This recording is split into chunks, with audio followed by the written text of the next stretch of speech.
Support for your public radio station comes from our members and from Bob Johnson Auto Group, proud supporter of Connections with Evan Dawson, believing an informed public makes for a stronger community. BobJohnsonAutoGroup.com.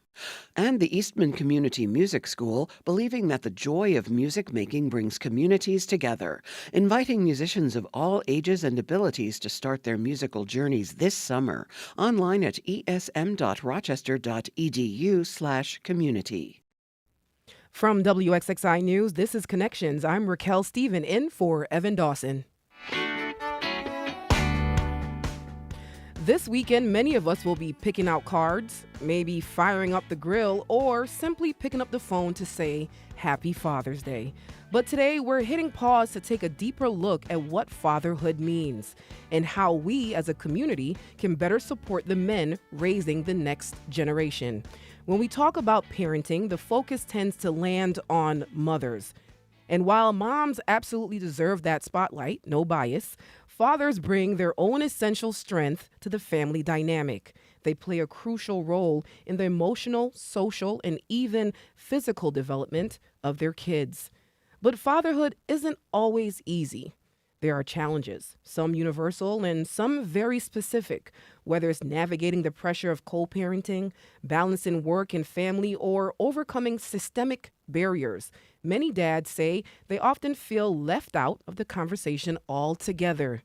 And yet, there's so much to celebrate. Dads can be mentors, providers, protectors, nurturers, and teachers. And in 2025, they're showing up and they're redefining what fatherhood looks like in the 21st century. Today, we're going to talk about it all. What does the research tell us about the impact of fathers in kids' lives? What are some of the myths that need to be debunked? And how can we create more supportive spaces for dads to be seen, heard, and celebrated? My guests in studio are, and it's a full house today, guys, full house. We have Reggie Cox, the founder and CEO of the Fatherhood Connection. Otis Newson, community health worker health work leader. Okay, this is a long title. Let me say it 5 times fast. Community health worker lead at the Healthy Baby Network. Dion Williams, participant in the fatherhood program at the Healthy Baby Network. And Willie Williams, here in studio with me, owner of Ironclad Media, dad and graduate of Parent Leadership Training Institute, the local chapter. And this org aims to increase parent involvement in civic life. And joining us on the phone is Dr. Stephen Scholes, pediatrician and division head of ambulatory pediatrics at Rochester Regional Health. And thank you, gentlemen, for being here. Thank you so much. Thank you for having us. Thank Pleasure you for having us. And Dr. Scholes, you can say thank you to me too. Thank you. Appreciate it, Raquel. Dr. Scholes, I want to start with you because I want to ground this in research. What does the science say about the impact of father involvement in a child's life emotionally, academically, socially, physically? What are the studies showing us? There's so many positive outcomes that come from having an involved father. Research has shown, even starting early, that there are less likely to be premature births. Mothers are more likely to quit smoking during pregnancy. Just all the things that are required in prepping for baby's arrival and getting ready with cribs and safety seats and those kind of things all make a huge difference. Being able to have that extra person there to help with sleep as you have a newborn who's crying every couple of hours and take turns with, being able to feed and those kind of things can have an impact on reducing postpartum depression in moms and dads as well. So that supportive partner is super important. And then even as we get older, there's so many different great things that come from an involved father, more secure attachments, better developmental skills, better academic outcomes, better behavior and control of emotions, increased confidence. There's just study after study that shows the amazing benefits of having an involved father. And can we go as far as saying why? Because I know there's a lot of strong mothers out there. Why having fathers present such a significant impact? I think just having two parents and two caregivers in general is a huge positive.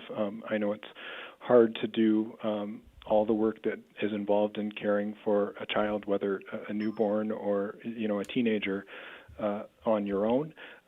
There's amazing single parents that do it, and I'm always impressed. But working in partnership goes a long way. I think, regardless of what gender we're talking about.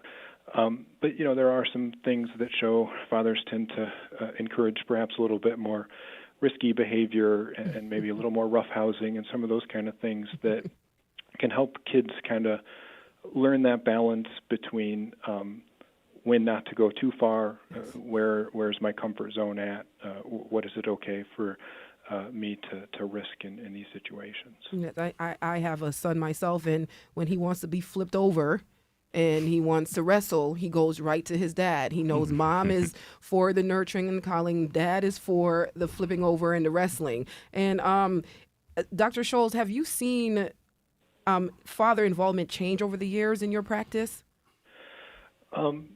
My practice is in Geneva, and I think I have a great group of dads that often bring their kids to appointments and always appreciate it. I would certainly say the default is moms are bringing the kids in, but I think there's a sizable amount of dads that are there and involved either with the mom or bringing kids on their own too, and often just depends on folks' schedules and things like that. So, I have a lot of great committed dads at my practice, which is great. Yeah, I think a hidden rule is dads do barbershops, moms do the medical appointments. As far when you do see dads present at these appointments, Dr. Scholes, what is that like? How is that? Does the kids' behavior change? I definitely have had parents who talk to me about that. I don't know that I can say anything globally. I think it depends on the kid and the family and each particular situation. But I do think that often, when dads are there, the kids tend to maybe not because of being there at that particular moment, but just because of their involvement, are often more calm and easygoing with the appointment and confident in what they're doing. Yeah, and is there something that you wish fathers knew about the impact they have on their kids? I think it's just to realize that there is so much great information out there and research that shows how vitally important that it is, and so it's great when dads are involved and for them to just realize how big of an impact it makes to be able to spend that time with their kids. And I know that the gentlemen in the studio share those sentiments, right? Because these programs that you developed or are part of are based on these principles that dads are important. Reggie Cox, the Fatherhood Connection. Tell us about your organization. Awesome. So Father Connection is really a movement relative to empowering. The focus is on the fathers, but we really focus on the social and emotional development of that father, but his ability also to communicate to the mother of the child, rather they be together or not, for co-parenting for the best interest of the child, and or working with youth empowerment as well. So we address all three areas, but the main focus is working with fathers, and we've done this for about 25 years now, working with fathers. We were hired by Monroe County Department of Social Services, and they basically said, Reg, we need a fatherhood program here. So we did that for about 9.5 years, and we saw that many a times the father was not even included in the information in the letters that went out to the parent, right? He wasn't even found. I'm guilty of that. So a lot of the barriers came when the father wasn't notified, even especially if he's not home, he wasn't notified that there was an issue or either included in the discussions about what behavior, what plans going forward. Father Connection brings us men to a room to address some of the behaviors, some of our frustrations. We create a vulnerable, emotional, safe and brave space where guys can cry, talk, and share some of the struggles that they have as it relates to their father or as it relates to the family that they're involved with. And a lot of times men are taught to not be emotional, not to show this side of them. Yes. So at Fatherhood Connection, you allow them to embrace this side. And Guys cry in our group. and what benefits are you seeing with this? Well, it's a release. Oftentimes we say if you don't cry, then you don't release. That means you carry then that struggle, that frustration. And by the way, you transfer that, whether you know it or not. My father was one that he's my hero today, but he also had an addiction. And so he said he wasn't going to be like his dad, just like him. I said I was going to be like my dad, just like him. What we saw, we became. And so we talk about that. How do I break the cycles, right, of what was modeled before me, and not knowing that I'm training them to be exactly like me. So that's powerful. Oh, this is going to be a very powerful conversation. I can feel it already. And Mr. Newsom, you want to say Otis? Is Otis better for you? Otis is fine. Mr. Newsom, whatever you want to say. The fatherhood program, right? Yes. It's part of the Healthy Baby Network. It's a whole umbrella here. Can you tell us about what the fatherhood program does and the resources they provide? Yes. Fortunately, we've been connected with the Healthy Baby Network, and they've been so graciously to start the fatherhood program to help the mothers. But what we do is we help recidivism. Unfortunately, with all the things you alluded to, we have to deal with that. Not, fathers not being present in their families' lives, and they are incarcerated or make certain choices. So this is where we come in at. So what we do is help the individuals, get back with the kids, build strong connections. Obviously, the first step is prevent recidivism, not go back to jail, change some of those behaviors that allowed them to kind of make those choices. And the third is we work with the children. We help them get, skills that, like he mentioned, sometimes we don't get in our lives. Sometimes we parent because we don't have fathers. So we say, you know what, I'm just going to do what my father didn't do. Yeah. But that may be wrong because you may be, training your child so hard that you forget to love them. You forget to be gentle. That's good. It's a whole community that's involved with parenting. We know this now. So what I try to do is start that over from scratch. What it is, you got to be a man first, what we teach, okay? What is it? What's the difference between you and your wife, okay? What's the difference between your daughter and your son? We have differences, okay? So you got to respect those boundaries, okay? And you got to know yourself. As a man, we deal with things differently. Sometimes it's hard for us to deal with loss. Okay, we like ownerships, whereas women, like you said, you're nurturing, but we like to have ownership, and sometimes it's catastrophic for us to have loss of a family or loss of power, loss of family, and then we make choices, emotional choices that's, can lead us to go to jail. So this is what we do. So we have classes, 16 weeks classes. We have some in the jails, and we have some in the communities. And what we teach is, some of, like I mentioned, how to deal with loss, how to deal with feelings and emotions and anger. Okay, how to deal with the family, how to deal with transitioning back into the community from jail. And we have a lot of resources that help us with that. And this individual, this handsome young man next to me, Dion, he's one of the recipients of that, So, and I could give a quick story about him. He's an individual who graduated from my program, did an excellent job, back with his family, got a job, doing great. And then all of a sudden, you looking at me smiling. I'm in the prisons, and I'm, teaching in the prisons, and all of a sudden, I see somebody look at me. But when someone look at me, they just try to go back out the door. See, he laughing. And it was him. He didn't want to face me. I was like, how did you get here? Yeah. So I didn't chastise him, but he came to me, head on the chest, and I just said, don't worry about it. What we finna do from here. Yeah. And now he's back. That's got awesome. him out. Yeah. He's home. He's had opportunity to be an electrician, whatever. So we fall. We make mistakes. But he's a shining example. That's why he's here. And he's even proven that by coming Here. to share that with us. So, And I know some studies show that when a father is not present in the home, the child is 7 times more likely to end up in the prison system, right? And Dion, I just want to, was that the case for you? What was it like for you growing up? Was your father present? Yes, actually, Fortunately, I had a father in my life. I say I bounced back and forth with both of my parents. But I eventually, my mother went into the shelter, women's shelter. My family split up. My brothers went to South Carolina with my grandmother. I didn't see my mother for years.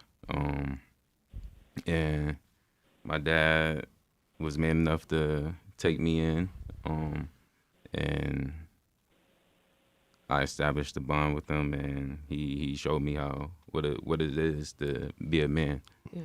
And I took that with me. I made my mistakes, and actually I ran into Otis in the fatherhood program, leaving court for my children's mother, and I was in turmoil. Didn't know what to do. Haven't seen my children in months, almost half a year, and the fatherhood program allowed me to reconnect with manhood. Yeah. It allowed me to take accountability for my mistakes, my errors, all my bad choices I made, and allowed me to actually determine the right steps to be a man. I rekindled with my children's mother, gave her the respect that she deserved. I didn't see it while I was going through the back and forth with her. It allowed me to see the mistakes that I was making on a daily, my spending habits, the locations where I was, just allowed me to get a better head on my shoulders. Yeah. And through the program, I'm appreciating everything that life has given me and the program has given me, through the opportunities that's now coming my way, allow me to get into trades and allow me to establish myself and to be there for my children now. And it's happening so fast. Yeah. I feel like Oprah right now. How I'm this moment right here. Don't start crying, okay? We don't cry. No, that's a very powerful story, Deanna. We're gonna definitely touch more on your story. I want to jump over to Willie Williams. I'll just say your name just because. It's a powerful name. Powerful name, Willie Williams. Yes. Graduate of Parent Leadership Training Institute. Absolutely. What are we learning at this institute? Well, PLTI, first and foremost, is a program that I recommend every parent to go through. Even mothers? Every parent. Oh, okay. The power. So me and my wife both were part of the same cohort, right? And so we did it as a family. My children were a part of CLTI, which is the Children's Leadership Training Institute. And so it's approximately 20 weeks, and you learn about civic engagement and how to have a discourse around topics that you're passionate about within your community. You learn how to engage on the civic level to impact change. One of the dynamic portions of PLTI is that you're in a room with at least 20 other parents who have different backgrounds, experiences, perspectives, and opinions. And you have to learn how to navigate that in a way that you can find a communal good or a point of emphasis that you can rally around. Because we all have differences and experiences, and those shape our outlook on life. And so we also have to understand we also need to work in partnership and community to make change. So in order to do that, you have to learn how to have that discourse, right? And one of the things that all of the gentlemen here kind of touched on, and including yourself, was like the idea of nurturing, right? It's in our society a feminized type of trait, but I want to tell fathers that you are nurturers. Because the essence of nurturing, right, is literally just providing like a substance in supporting growth and development of something. A lot of times in our community, we see the role of the woman as the nurturer, but fathers promote and support the growth and development of their children, which is the definition of nurturing. So as men, we have to, take off the stigma of the ideas that, well, the woman's the nurturer. We're the nurturers. We provide growth and development opportunities for our children in a different capacity. And each capacity is required for the fullness of that child's development, right? The doctor spoke on the cognitive development, the emotional development, the social emotional learning, and all of those things. A man's responsibility is to be a nurturer. We're not just authoritarian figures. We're not just disciplinarians. We're nurturers. And part of all of that process you learn within the scope of what you do. And PLTI also enforces the ideas that within being an advocate, within being a parent, you have to understand all of those roles. So, Mr. Cox, what are some of the misconceptions? Some of the misconceptions about fathers, especially Black fathers, that you push back on? Good question. I think he just really addressed one of them about the nurturing aspect, but also that the media doesn't necessarily show the strength of how many Black fathers are actually involved. Well, that's why we're right? doing this. And so we don't have enough of that dialogue. Yes. We don't see that on television. It speaks about the inner city that maybe three to four families are really, the fathers is absent. I would like to push back on that and say that there could be that number, but it's not just in the inner city, it's in the rural as well. We do inner city and rural, and we're in different counties. We're in 9 different counties. And so we're seeing it across the board. But I think that emotional aspect is the one that I would definitely want to hit on, because I'm a crybaby. I'll watch a movie and cry, right? And so, but I'm very sensitive. There are men that are very sensitive. And when we're dealing with issues of rejection and abandonment that we've never brought closure to, we find it difficult to really be able to respond appropriately. We call it the 10-90 rule, where 10% is what happens to me. 90% is learning how to respond. And so being able to respond appropriately that develops and encourages and empowers others, this is something that we have to have a voice about, because we didn't really get that always. Even if the father was there, it doesn't mean that every need was met. So there's still some unmet needs, but we don't know how to talk about it. Yes. The father connection, I believe in the spaces that these gentlemen are in as well, we create that safe space where we can talk about those issues and our own struggles, even when if the mother is pregnant and I'm trying to really be there and support her, she may not want me there. Now, how am I going to deal with that? That's my child, too. And so, again, here we are struggling. Who do we talk to? You know what I mean? Do we have somebody who's there for the father in those issues there that occur? So I think there are very many stigmas, but I like to hear the voice that's in the room, which is from the men, what that stigma is. Where's their concern? Where's their frustration? And what we find, and I'll say this and we can pass it on, we'll find that our narrative is not really that much different from the man across from me. Yeah. And so I'm not alone in my struggle and in my fight. There's somebody else. Dion's over there, shaking his head. Yeah, Reg, I'm with you. I thought I was by myself, but we didn't never see it talked about. Yeah. And what are some of the challenges that fathers are coming to the fatherhood program with, and the help that they need? What are some of the major challenges that you hear of? I know there's a systemic challenges, right? Fathers living in poverty that can impact how they parent, right? And so the fatherhood program, how do we resolve this? Yes, and I'm gonna reciprocate just what these gentlemen said.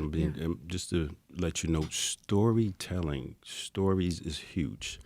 So if you putting stories out there that we're these mean, tough, not non-working, 9 this, 9 that type of people, that's what the Dion's going to get from me. So me and him talk a lot about accountability. So all these stories, the statistics that they're mentioning, and the things that you're mentioning, we have to take accountability to this stuff. You know what I mean? So this what me and Dion talks about all the time. So that's why we are in each other's faces. He see me doing good. I don't care what story you heard. You see me doing this. You see in me advocating for other people and bringing them to the table to support you. And he's doing the same with me.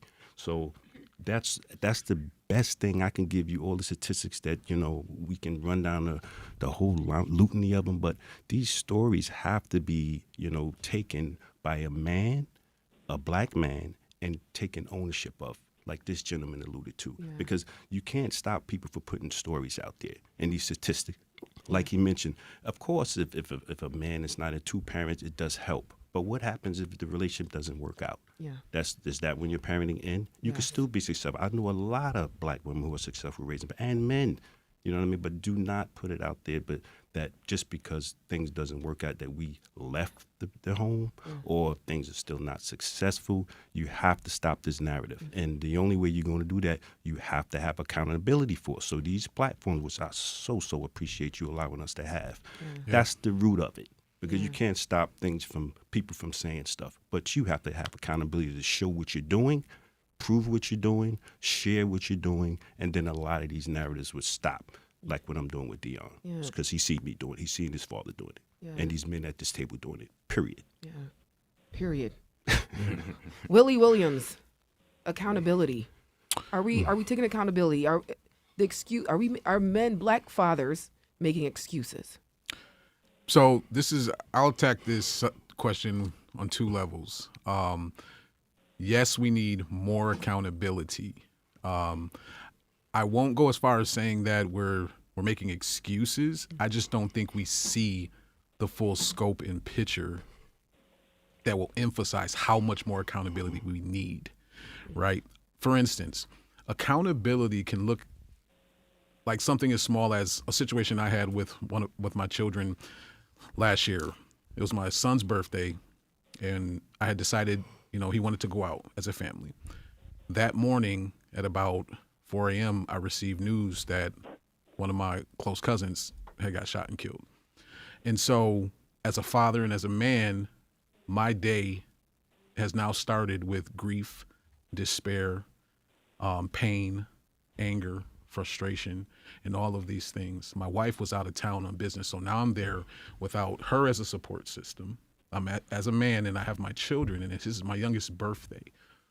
And so I have to put on this game face as a man, or make a decision to let all of those things overwhelm me and take away from him as a young man and what he wanted to celebrate. So we went out, and it was a moment where we were out, and the grief just hit me, and I just, tears started rolling down my eyes. And I have a sensitive moments just like my brother over here, and it's okay. But what showed me was that this level of accountability was the accountability for me in that moment was being able to be vulnerable enough that when I started to weep quietly, my children surrounded me, my sons at 7 and 9 years old, and my daughter at 16 surrounded me and said, "Dad, it's okay. What's going on? Something's going on." And I explained to them what happened. And they understood in that moment that A, it is okay to process grief. A, it is okay to feel deeply. A, it is okay to show those things in a safe place with those you care about. And they gather so much more. But I also learned that they are able to handle so much more in the depth of their humanity and understanding things. And so accountability comes in so many levels that we can't just quantify it as taking care of your children, being there as a father, or being a provider of a household. It is in every action that you take. How do you manage that situation in that action? How do you take ownership of what your portion is, and how do you empower others to do the same thing? That's accountability. So when I answer that question, it's in that scope. It's yes, we can be more accountable. We can be accountable on micro, meso, and macro levels. Our family, our larger community, and even larger groups of people, we can have levels of accountability. So yeah. And Dion, what was that moment for you that made you take that accountability? Like, I need to reach out to the fatherhood program and be there for my kids. I'll say that moment hit me when I couldn't see my children. And I just thought, how are my children gonna grow up without me or without me present? How would they behave? What would they think about me as their father without me being present?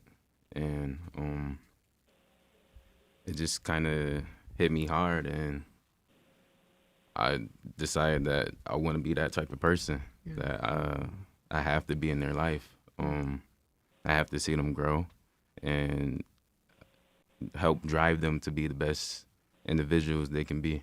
Yeah.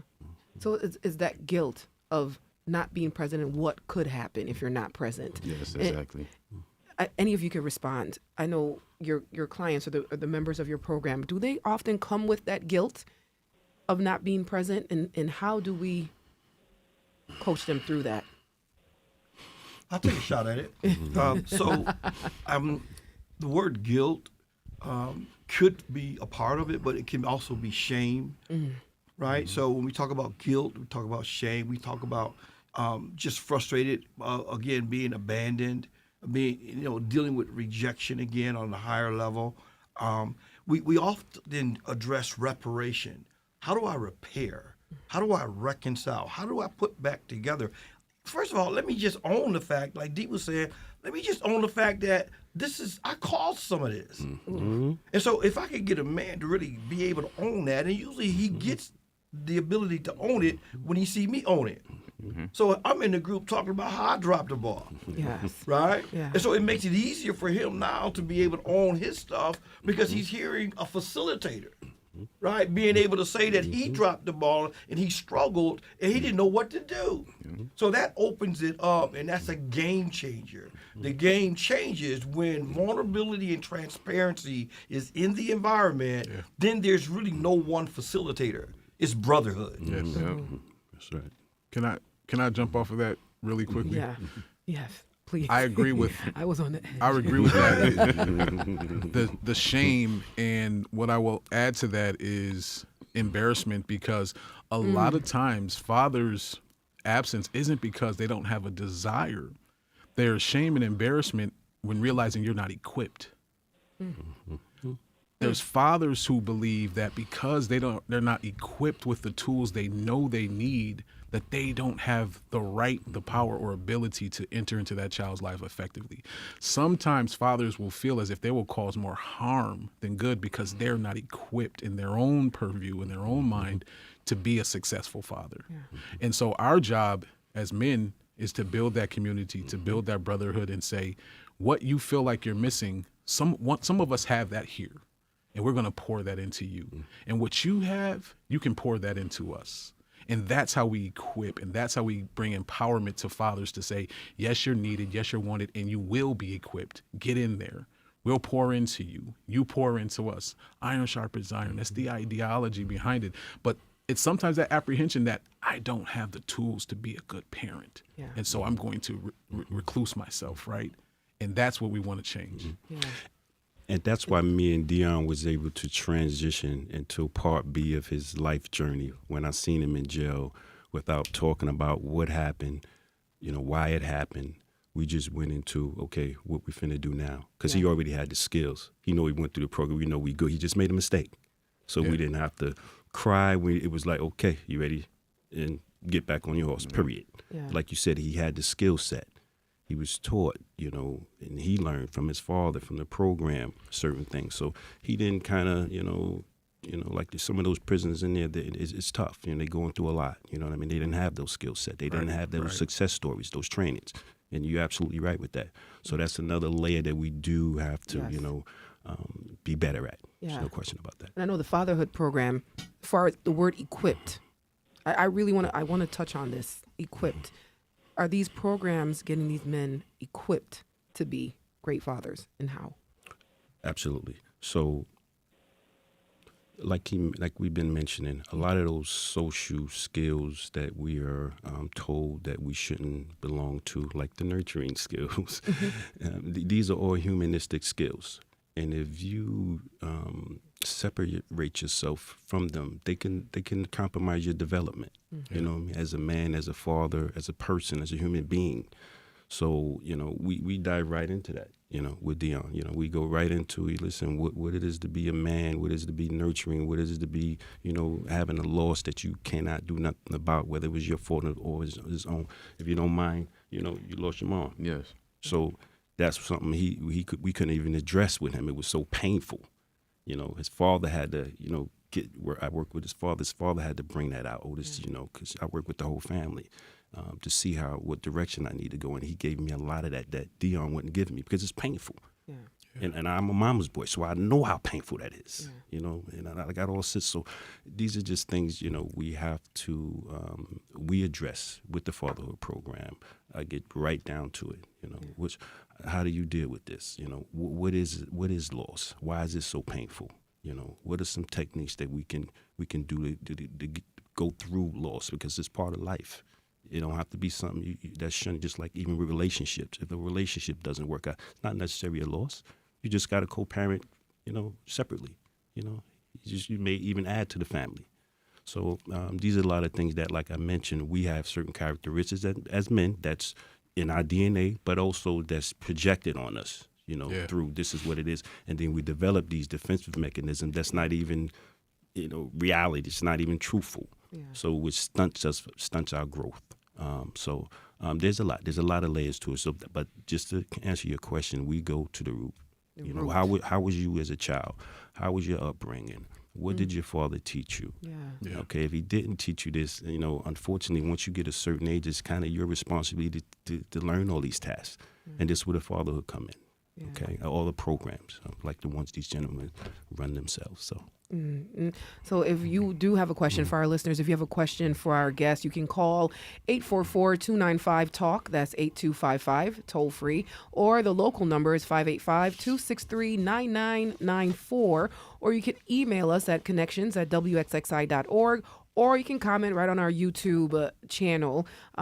We have more with our fathers on Connections. Stay with us.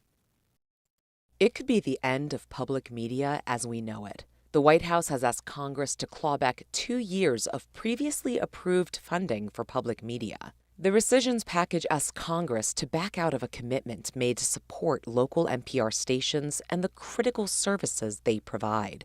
Please take a stand for public media stations like this one today at protectmypublicmedia.org.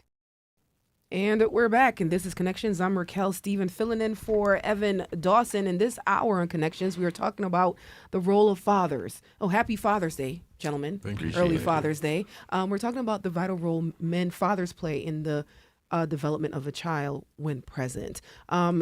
My guests with me, I have Reggie Cox, the founder and CEO of the Fatherhood Connection. I have Otis Newson, a community health worker lead at the Healthy Baby Network. Dion Williams, he's a participant of the Fatherhood program at the Healthy Baby Network. And Willie Williams, owner of Ironclad Media, a dad and a graduate of Parent Leadership Training Institute. And on the phone, Dr. Stephen Scholes, a pediatrician and division head of ambulatory pediatrics at Rochester Regional Health. And Dr. Scholes, we heard a lot about how we're nurturing fathers here. What is your reaction to what you're hearing? Well, I got to say, I'm very impressed at the men that are in studio with you there, and with the programs that they're involved with. You know, this is such important work, and I think they hit on a lot of key and important points. You know, I went all the way through being a pediatrician and my wife a mental health counselor before we had a child, so we felt pretty well prepared, but obviously that's the exception and not the rule. So, you know, to hear what these men are doing to help other fathers out, I think is, you know, really impressive. And, you know, I think being a part of community, whether through these programs, whether it's through you know, through church, through sports, through whatever it is such an important piece of this too, and having those outlets and those connections where fathers can talk to each other is such a key and healthy fatherhood. And so I just wanted to give a shout out to all of you for the work you're doing and appreciate it. And before I have to hop on with the patient here, I also wanted to, just give a shout out that, being a dad is my favorite part of my life, and being, Wow. doing what I do. And as of last week, I have a teenager in the house, so, but pretty well behaved and good kid. So thankful for everybody chiming in and the work that you're doing in the community. Thank you, Dr. Scholes, for joining us. I know we're gonna let you go, and you just got a teenager, so the fun is just beginning. Just beginning. Yep.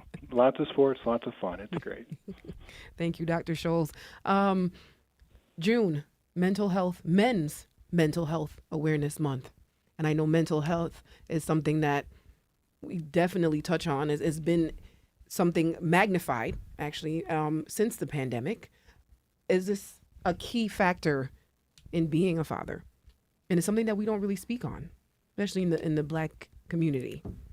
Absolutely. I think there has been stigma for a very long time in the Black community around mental health in general. And then when we go down to secondary level of men's mental health, I feel like it's been completely overlooked. Men, you hear this all the time, men suffer silently, right? And the suffering is not because someone is always imposing something on us.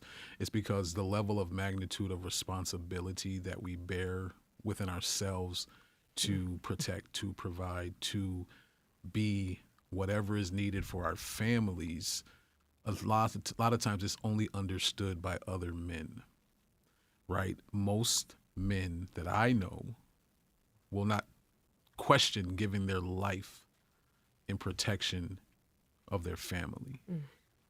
And if you sit and think about that for a minute, the level of responsibility and sacrifice to say, I will give all that I am and who I am for my family. When you see things not going how they should, you have to process that as a man. And so mental health sometimes goes with the things that we experience and we're exposed to, but it's also the internalization of our roles and our successes and our failures and our shortcomings and where we feel like we're missing the mark and responsibility for those that we're given charge over, right? We are heads and leaders in capacity of who we were created to be. And that's not taking away from women. It's just saying that we bear that innate burden of leadership, whether someone ascribes it to us or not, right? And so mental health is something saying, how do we take care of that through the entire process and maturation of a boy to a young man, to a man, to an elder in our communities. A lot of us aren't even prepared to become the elders because we haven't got what we needed in the first 3 steps. And the elders are the foundations of our communities to pass on those things that are important for structure, for strength, for growth, for acknowledgement. And so the mental health is something we have to key in on. And I believe every gentleman here has a heart and a passion for that because it's in the work. It's built into the work. Yeah.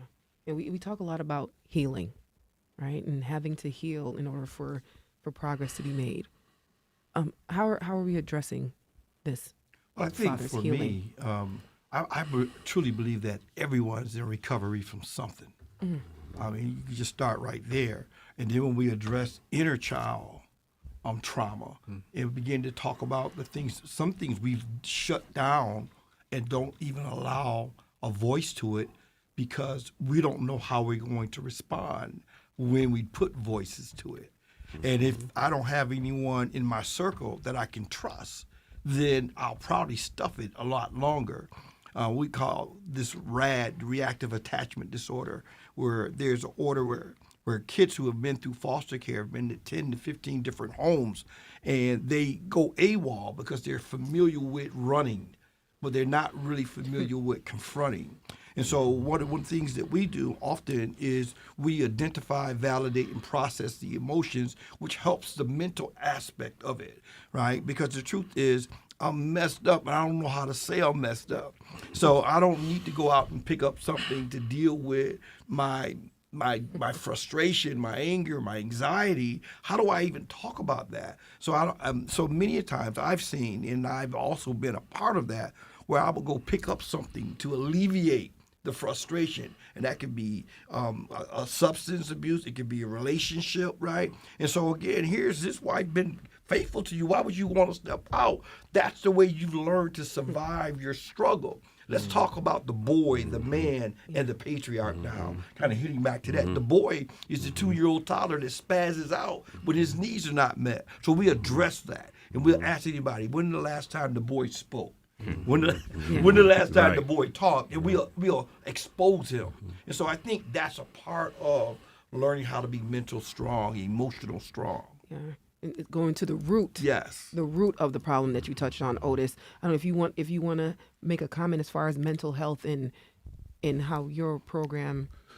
Yes, mental health is huge. And again, this young man sitting to my left, the package that I give him, which is a form of a wellness, is you have to have that balance in your life. You have to deal with the mental, because the mental controls everything. Yeah. You know what I mean? It affects your ability to control your emotions, which ultimately affects how you're going to make a choice. That choice can be abrupt, which can obviously lead you to incarceration or losing your wife or putting your hands on someone, whatever. So we have a list of therapists, that he needs to call, choose, get a relationship with. That's part of the package, because that's hard. Because personally, like these gentlemen that we all been talking about, we're not brought up with the nurturing factor, even to talk about problems. And like he spoke about guys in my group that they cry, but after that, we some men just kind of tap him the shoulder, okay, you okay there, so because we don't deal with that, we deal with that, boy, you better go over there, get them tears out your eyes, we grew up with that, you better step it up, pull your pants, tighten up, whatever the words are, and but I can't tighten up, so again, I allude to just how it impacts the community, our choices, the incarceration, the lack of dads and their families. We have to address this healing process. So I give them the therapist to talk, because I'm not no expert. I try to explain how it's not the stigma that you think it is, that you kind of have mental issue just because you're seeking someone. I try to give it, symbols of how you can compare it to being an electrician, when you have to learn how to do something. That's what a therapist does, just give you techniques of how to learn how to cope with things, techniques, how to allow thoughts not to get too big, where it'll make your body feel a certain way, crunch up, or make you. And I was a former occupational therapist, so I know how it is to have certain things that make you feel a certain way, but it's not real. It's false. It's just your body sometimes is just reacting, because this how we survive. So you got to know this stuff. So we don't teach the kids this. We just think, hey, you tension up, so that means you got to hit somebody, or you going bonkers or something. No, it's just your body protecting you in some kind of way. But if you breathe, it'll stop. Or if you put another thought in your head, it may stop. You know what I mean? But trust me, I'm not no expert on healing or, how to come up with these techniques. But there are people who are experts there. Just like there's an expert with the nice jobs he's about to get as an electrician. They're showing you how to change a box, how to change positive, negative. Same thing what a therapist does. And also what we do as parents or people who went through stuff that you haven't gone through. Ask us. We can tell you why, you feel a certain way. And I can give you a story. I remember my niece, she graduated from Pace College, and the commencement speaker, this is probably the greatest speech I ever heard. He said, you kids are going to, go through a lot now. You're going to get your money. You're going to go through relationships, and all these stuff's going to happen to you. Then you're going to be like, okay, what am I going to do about it? I don't know what to do, who I'm going to ask. And he said, the one person who you're not going to go and ask? He says, look down next to you and your parents. They the reason, and we the one know why you're going through what you're going through. We the one put it in you, but you're not going to access. So just, reaching out, but that healing starts from within, seeking out help, seeking out groups, fatherhood programs like he's doing, but also seeking therapeutic people who are expert in them fields. Not to tell you, they're not going to save the world, but they're going to give you some techniques. We have a problem because we can't see the broken arm, but mentally, it's still broken. You may not see it, it comes out in your actions, but it's real. And if you don't deal with it in a real way, with techniques and behavior, eating, thinking, putting yourself around certain people who think certain way, it will be broken. So I don't play with that. So he knows it's serious. This is why I'm, with his mom, with talking to me, talking to his father. We don't hide anything. You know what I mean? So he's this young man is a shining light on his generation, stepping up to the table and making me accountable. So everything I tell you, he's doing. You know what I mean? So healing, he's on top of that. So I gotta give him his roses, but more importantly, he shares what we gave to him, and that's why he's here, to share with other young men and adult men and women at his age. So this is what we want to continue to do, because that healing is part of everybody, being accountable to it and being able to advocate it, because that makes healing itself, because you're seeing success stories, So I appreciate you, like I said, for giving this platform, shining a light on young men and us, middle-aged and older men, you know what I mean? But, that healing is part of their whole community, because those stories, it allows you to, be able to hear someone, I survived this, this is what happened, and along with the experts, you know what I mean, the psychologists as well, but it's a whole situation. Yeah. Okay. Can I throw this out there real quickly? Unforgiveness. I mean, you know how often people hold on to things that offended them? And so just being able to forgive is a part of being able to go into a healing place. I just wanted to throw that out there. Absolutely. And it's a lot of us, even in here, Yeah. right, that struggle with unforgiveness. Yeah, you're looking at me like the side eye. Oh, Was that a shot at me? She wasn't talking about me. Yeah, just so y'all know. Before we wrap this up, I just want to get from each of you, what is the best part about being a father? Seeing them beautiful kids in the morning, wrestling with them, picking them up, they jumping on you, and just looking at you like you the hero. You know what I mean? Dion, what's your favorite part of being a father? I say seeing them little smiles, and every time I walk through the door, Daddy, running towards me. Mr. Cox. So many, but I guess I'll point to the fact that the hug, the love, the passing on the baton to their kids. I think that's beautiful there. Whitley. I will say the Bible says children are like arrows in a warrior's quiver. And so the beautiful part is that I know I'm taking something and sending it out into the world to have impact and lasting legacy. So that's the beautiful part. Happy Father's Day, gentlemen. Right. And can I add to the Father's Day, so shout out the Father's Day celebration. We're going to do barbecue for the father. This program is a production of WXXI Public Radio. The views expressed do not necessarily represent those of this station, its staff, management, or underwriters. The broadcast is meant for the private use of our audience.